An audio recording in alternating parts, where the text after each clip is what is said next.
Bom dia, jovens. Então, vamos dar início aí, né? Finalmente, de forma mais espaçada, de forma mais explicadinha, o conteúdo da apostila 2, né? Na semana passada, eita, coceira aqui no nariz. Na semana passada, eu lancei para vocês dois vídeos mais, vamos dizer assim, mais resumidos, né? Sobre todo o conteúdo da apostila 2, né? Falando aí o que a gente vai estudar.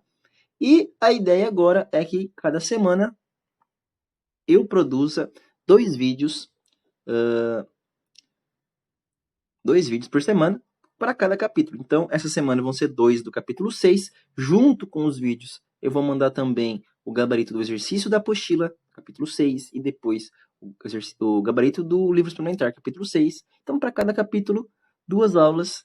Durante essas duas aulas, ou após essas duas aulas, vocês vão ter ali acesso ao gabarito, tanto do livro quanto da apostila, do livro suplementar quanto da apostila. E isso vai ser pedido ali como trabalho, como vocês já vinham fazendo antes, né? Junto com a atividade 1. Isso aí está tudo explicado naquele cronograma que eu passei para vocês, mas qualquer dúvida vocês podem me questionar e podem me perguntar pelo Clipe Escola ou pelo WhatsApp. Eu prefiro pelo Clipe, né, que a gente padronizou, que agora todas as questões vão ser resolvidas pelo Clipe Escola, então vamos perguntar pelo Clipe Escola. Mas é isso, então vamos lá começar a apostila 2, capítulo 6, vamos ver o que fala aqui. Olha lá. Fala da região Nordeste, né? Lembrando que até o final do ano agora a gente vai estudar todas as regiões do Brasil, começando pela Nordeste, que vai ser o assunto da nossa primeira prova do segundo trimestre, tá certo? De interessante aí da região Nordeste, pessoal, ó, capítulo 6, parte 1, vão ser divididas em duas partes do capítulo 6, tá certo? Então, de interessante aí da região Nordeste, de todas as regiões, né? Ela é a que possui o maior número de estados, não é maior território e nem maior população, mas o maior número de estados, ou seja, divisões territoriais estaduais. Olha só: Maranhão, MA, Piauí, PI, Ceará, CE, Rio Grande do Norte, RN, Paraíba, aí ia falar que faltou o Piauí, mas não, tá aqui. Paraíba, PB, Pernambuco, PE, Alagoas, AL, Sergipe, BA, SE e Bahia, BA. Né? Então, são 9 estados que compõem a região Nordeste, tá certo? E, como todo mundo sabe, ou se não sabe, vai aprender agora, a região Nordeste foi o primeiro ponto a qual os portugueses desembarcaram, né? Os portugueses, na figura do navegador Pedro Álvares Cabral, né? Que desembarcou lá em Porto Seguro, atual Porto Seguro, uma cidade da Bahia, no dia 22 de abril de 1500, né? Ele que procurava as Índias, né? Ele não queria chegar no Brasil, ele queria testar uma nova rota para chegar às Índias, porque o Mediterrâneo estava sendo travado, né? Estava sendo cobrado muitos impostos, e pela travessia da África, né? Você tinha algumas regiões que eram de difícil navegação, então ele ousou propor uma nova rota, né? Não sabendo se ia chegar ou não, ele foi bem ousado, e após 40 e poucos dias depois de sair de Portugal, ele consegue chegar à costa do que ele acreditava ser as Índias, tá certo? Uma nova região, uma nova área das Índias, tá bom? Então, no dia 22 de abril de 1500, chega aí Pedro Álvares Cabral, no Nordeste, lá na região de Porto Seguro, na Bahia, tá certo? E o que aconteceu depois, professor? O que aconteceu logo depois da chegada dos portugueses? Na verdade, aconteceu muita pouca coisa de fato, né? Durante os primeiros 30 anos, quase não houve ocupação. Quase ninguém veio para cá ocupar o território brasileiro, né? Ocupar o território que viria a ser do país, do nosso país, né? Porque os portugueses estavam muito mais preocupados com as feitorias na África, né? Estavam muito mais preocupados com outras situações, mas também no largar o osso, né? O que eles começaram a fazer aqui? Criar pequenas regiões com pequenos povoamentos, alguns fortes para se proteger, né? Que a gente chamava de feitorias, para também proteger esse território, mesmo que pouco ocupado, das ameaças dos franceses, holandeses, ingleses e espanhóis, esses 4 povos, esses 4 países, né, que junto com Portugal foram os que saíram para colonizar basicamente o mundo todo, tá certo? Então, nos primeiros 30 anos, mesmo com a pouca ocupação, você tinha ali pontos preservados pelos portugueses justamente para não permitir o avanço, né, não permitir a chegada desses outros povos aí na região que acabaram de ser descoberta por Portugal. Olha aí, ó, essa imagem aí tá na apostila de vocês, ela é bem famosa, né, e ela retrata justamente a chegada dos portugueses, né, nas naus aqui, ó. Esses aqui são os navios maiores, né, com a cruz aqui de Portugal, e eles desciam nos botes menores, né, porque o navio não conseguia chegar até o litoral, até a base aqui, então eles desciam em botes menores, deixavam o navio lá ancorado, né, e o primeiro contato dos portugueses, dos europeus, dos jesuítas, dos padres e dos colonizadores com os índios nativos dessa região aqui, ó, né. Portanto, esse contato aqui, né, essa imagem aqui representa a chegada dos portugueses lá em Porto Seguro, né, no Nordeste, lá no ano de 1500. Olha aí. O que a gente pode falar, então, sobre a região Nordeste e essa relação histórica que ela tem com o país, com a história do Brasil, né? Claro, se foi o primeiro lugar a ser descoberto, foi o primeiro lugar a ser desbravado, ela é a primeira região a ser colonizada, né? A parte litorânea do Nordeste é a que tem a história mais antiga de colonização, se a gente for considerar todo o território brasileiro, tá bom? Tanto que a primeira capital, né, da colônia, e portanto do que vinha a ser depois o Brasil, foi Salvador, né? Salvador é a primeira capital aí da do nosso território, tá bom? Só que, ao mesmo tempo que por 200 e poucos anos, o Nordeste foi a grande região, a região de maior importância para a metrópole, para Portugal, com o passar dos anos, ela vai perdendo significado, vai perdendo importância, vai perdendo dinheiro, porque na região sudeste se desenvolve a economia cafeeira, né, que vai assumir espaço como carro-chefe da economia nacional depois da queda, né, depois da perca de importância da economia do açúcar, né, porque os portugueses começam a ter concorrência dos holandeses, isso aí eu vou explicar para vocês um pouquinho mais para frente.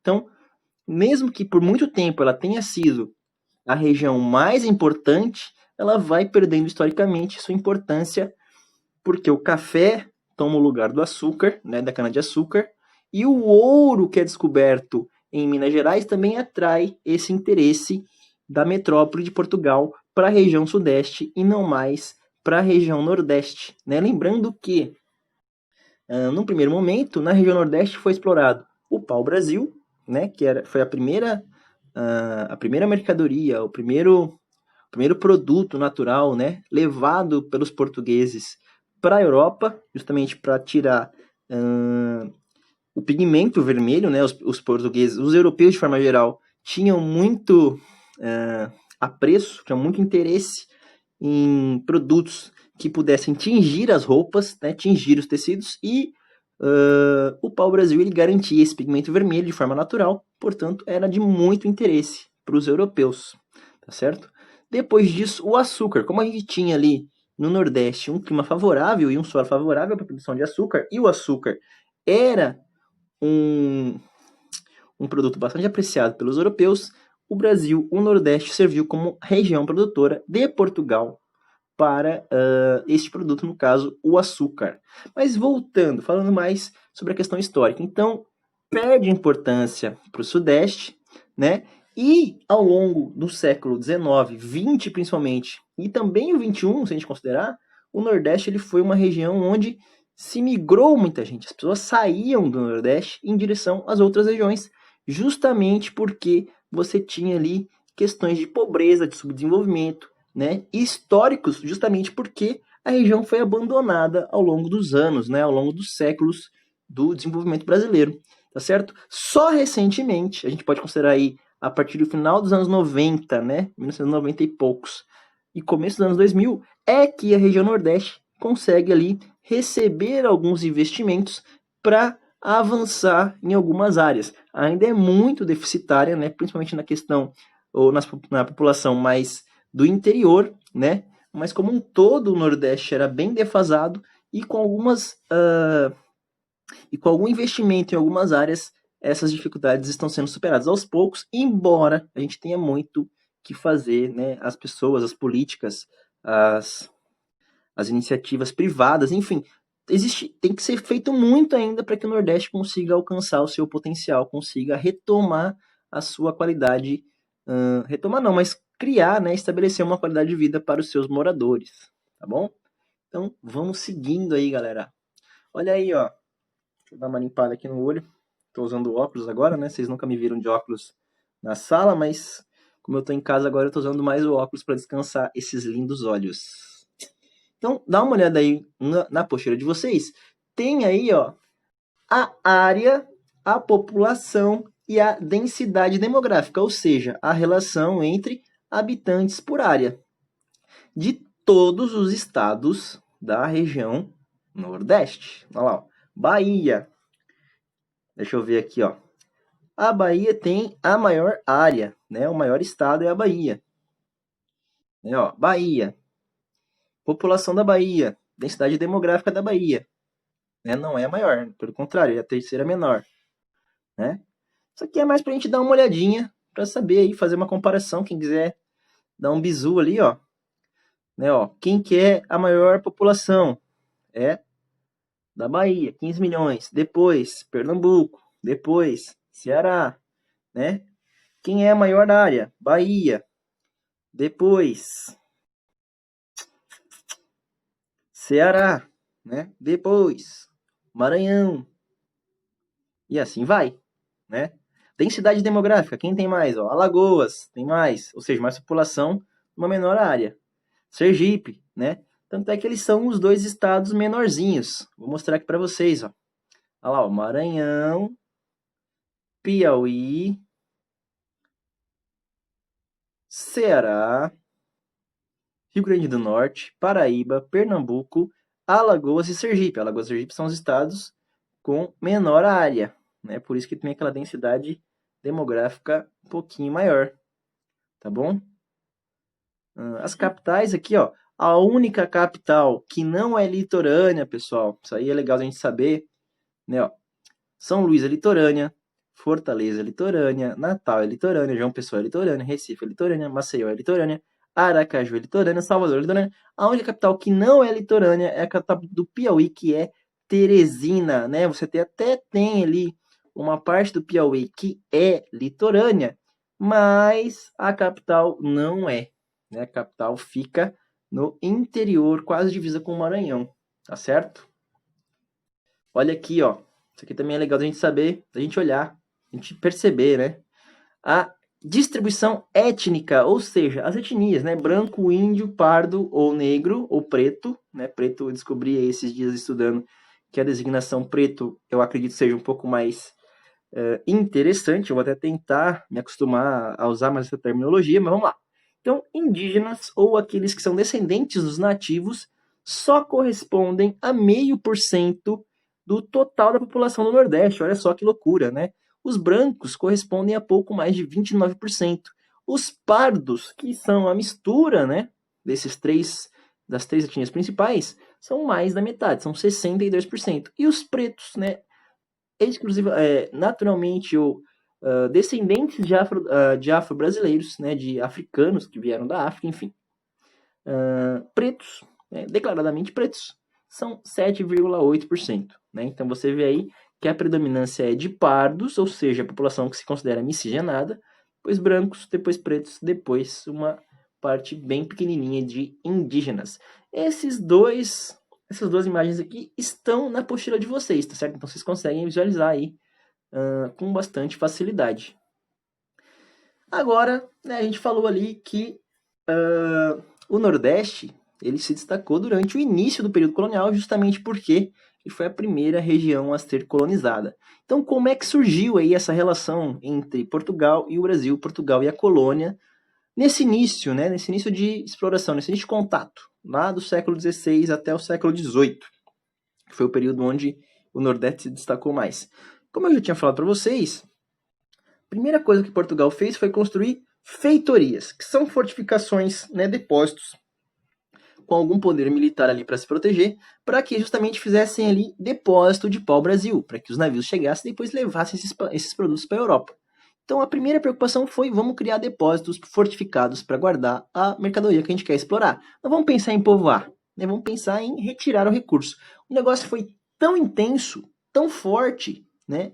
De forma tão predatória, que causou duas coisas. Primeiro, a quase extinção do pau-brasil, né? Era muita árvore, e hoje você tem só vestígios do pau-brasil, basicamente na floresta ou na Mata Atlântica, que foi a mata que foi explorada para retirar esse... A Mata Atlântica já está bem desmatada, né? Imagine o pau-brasil. Então, isso foi nos primeiros 30 anos de história, tá? Não foi 200, 300, 400 anos, foi 30 anos. Eles acabaram quase com o pau-brasil da Mata Atlântica nos primeiros 30 anos, tá certo?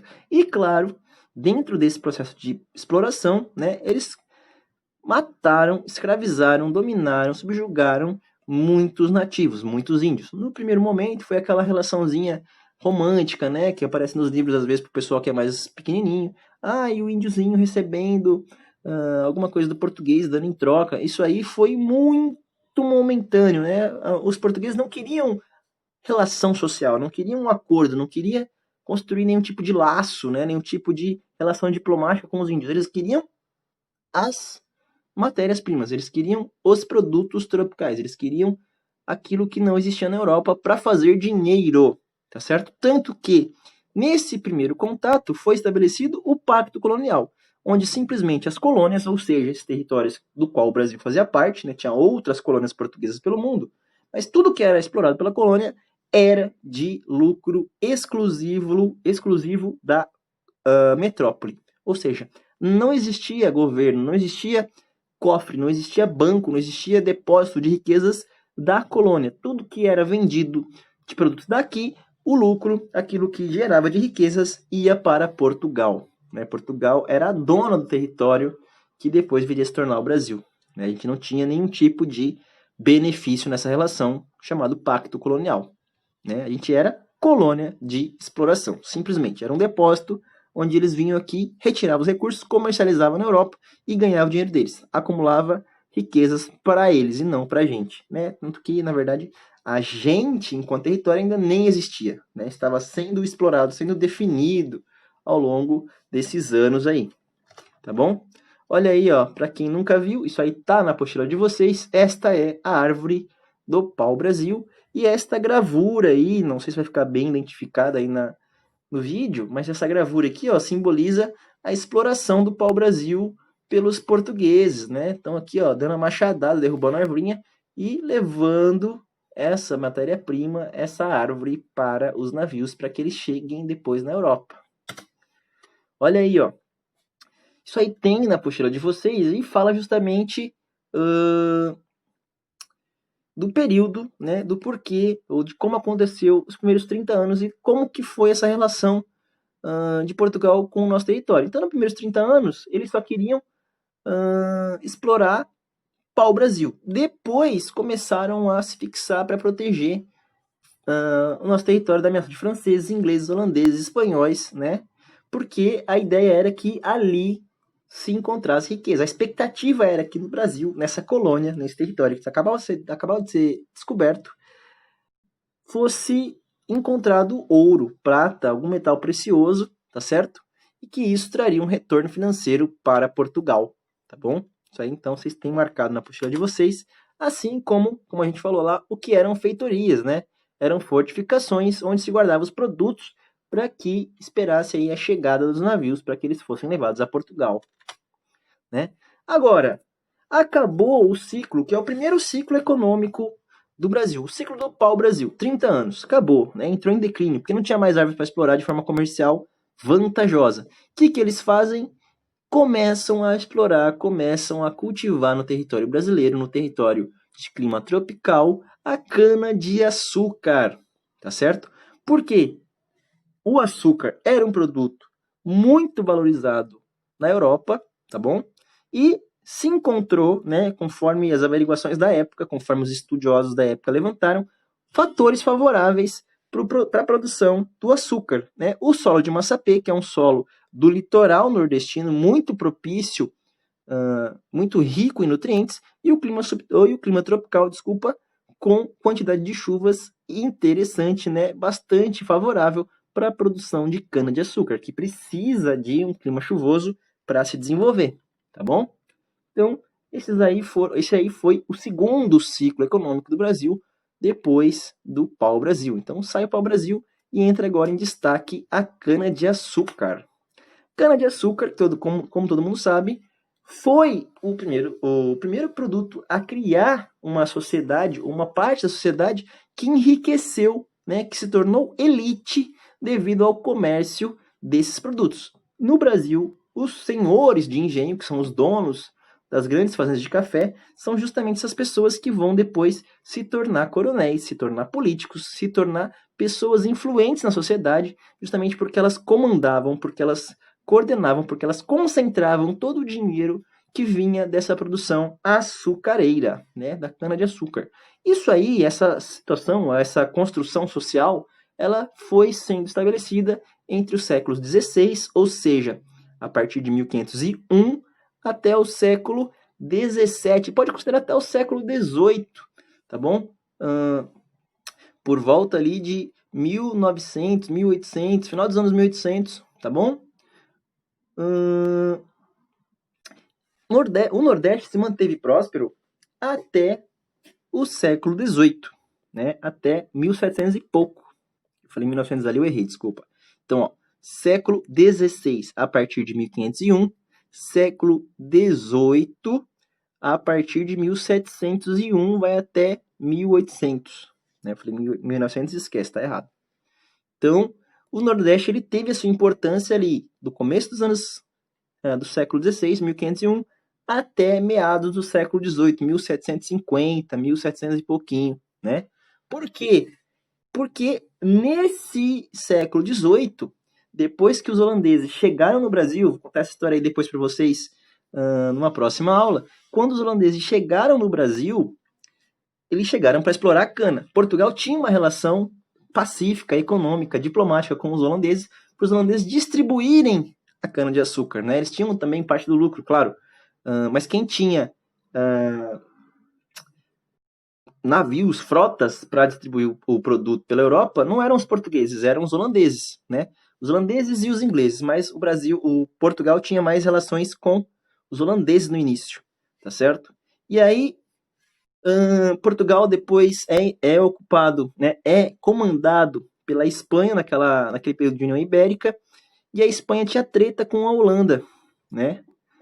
A Holanda vai lá e ocupa o território brasileiro, o território do Nordeste, começa a produzir açúcar naquela região, entende como é o processo de produção de açúcar. Quando eles são mandados embora, porque Portugal retoma o domínio do território, né? A corte portuguesa, com a dinastia dos Bragança, retoma o domínio de Portugal, eles expulsam os holandeses. Os holandeses vão cultivar cana-de-açúcar lá no Caribe, na América Central. Então, essa saída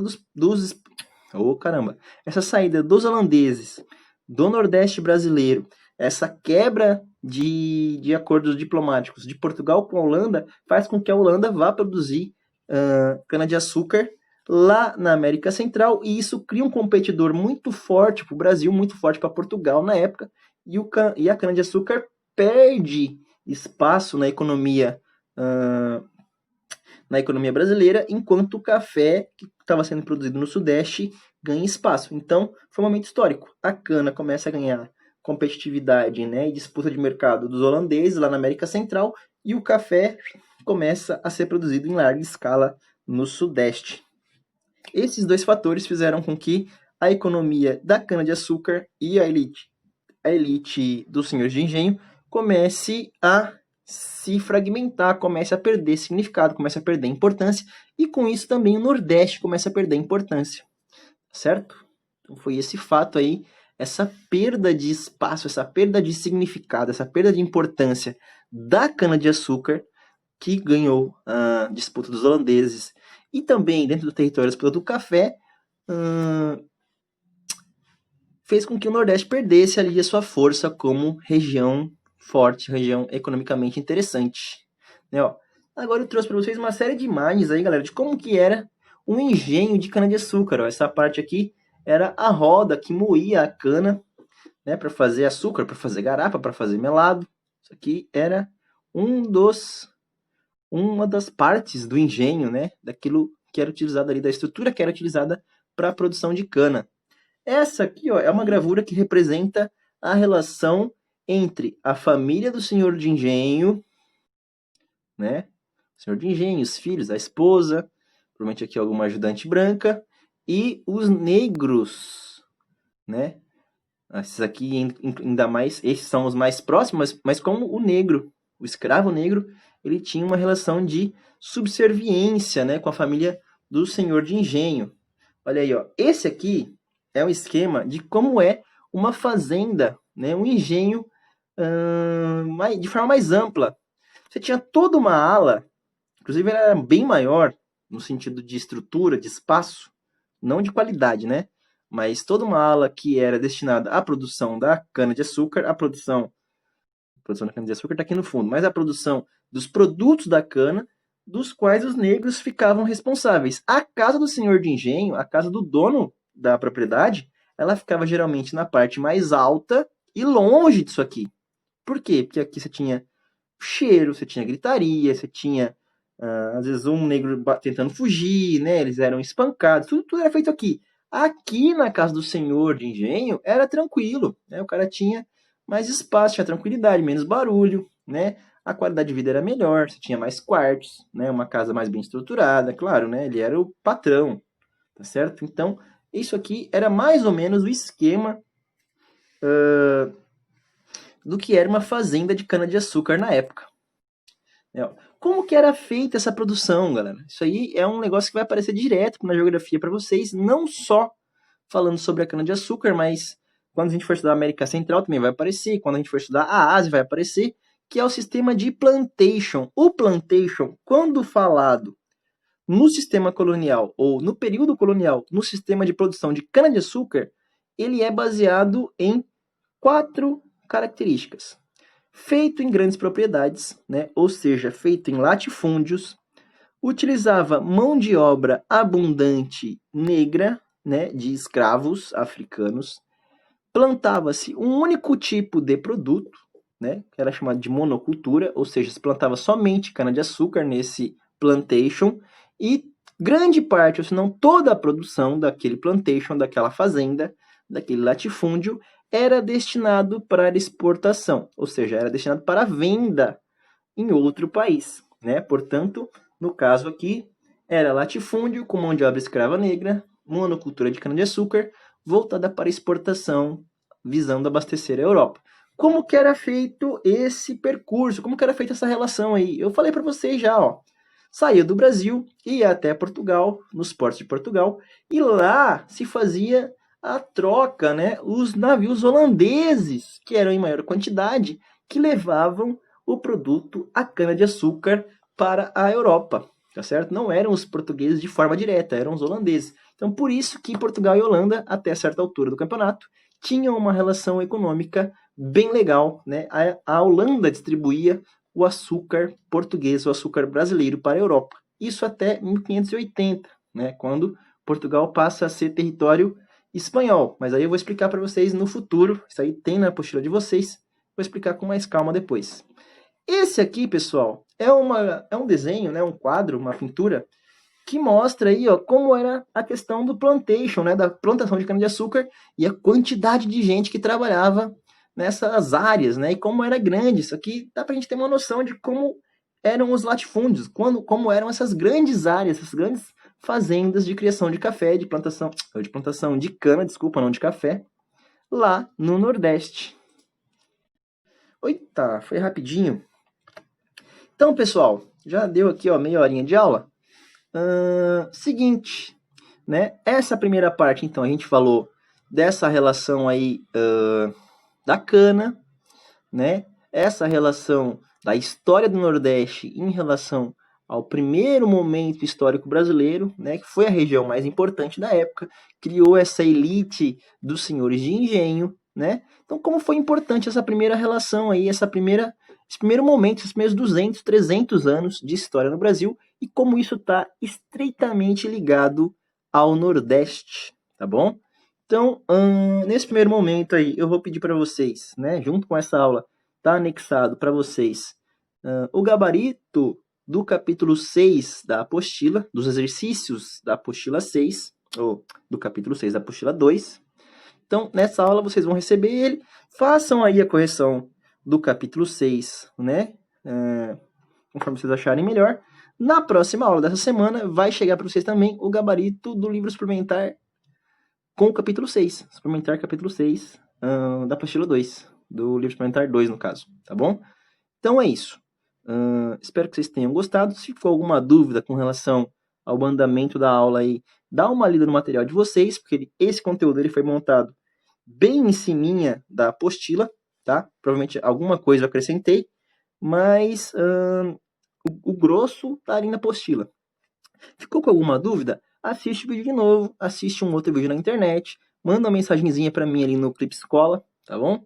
E quando vocês receberem o gabarito do capítulo 6, façam já o capítulo 6, porque ele vai ser pedido como trabalho lá na frente, né? Vocês receberam ali o cronograma de atividades de vocês, então ele vai ser cobrado como atividade lá na frente. Já se preparem aí, já façam esse capítulo como tarefa, tá bom? E por enquanto é isso, certo? A gente se fala aí na próxima aula, ainda essa semana. Já vou mandar para vocês daqui a pouquinho, né? Acho que hoje ou amanhã, não lembro, a segunda parte do capítulo 6, assim como está combinado ali no cronograma.